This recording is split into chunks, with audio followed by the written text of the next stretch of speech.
आई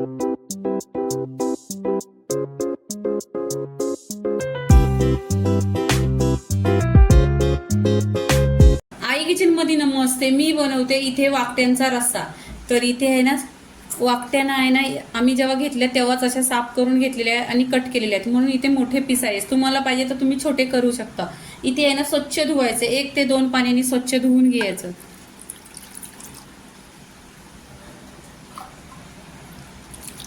इथे धुताना आहे ना, छान असे चोलून घ्यायचं. इथे चोलल्यानंतर जी पण काय माती वगैरे असेल ना, ती पाण्याच्या खाली बसेल.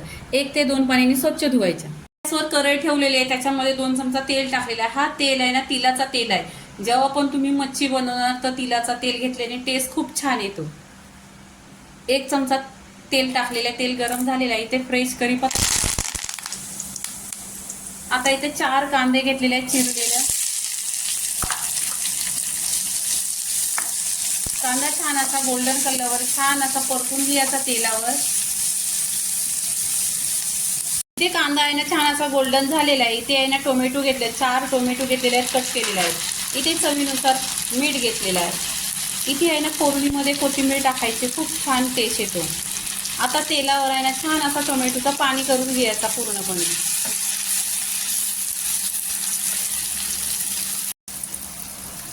इथे टोमॅटोचा छान असा पाणी झालेला आहे पूर्णपणे.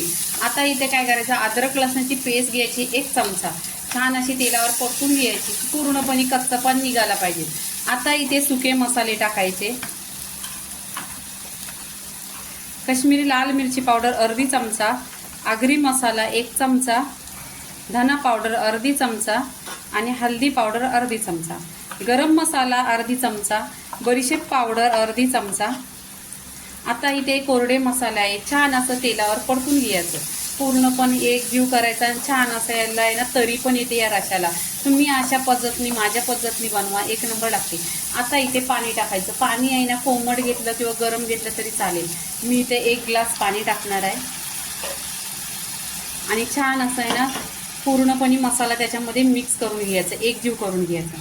आता इथे स्वच्छ धुतलेली वाकटी आहे ती घ्यायची.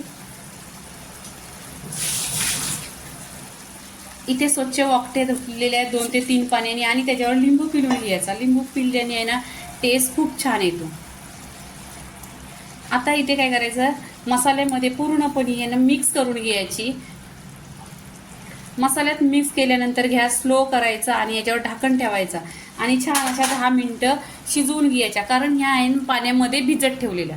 इथे वाकटे आहे ना 20 मिनिटं छान अशा शिजवून घेतलेल्या आहेत. इथे गॅस बंद केलेला आहे. आता वरून कोथिंबीर टाकायची आणि पूर्णपणे वाकट्याची रेसिपी झालेली आहे. लाईक करा, शेअर करा, सबस्क्राईब करा आणि नेहमीच खात राहा. धन्यवाद.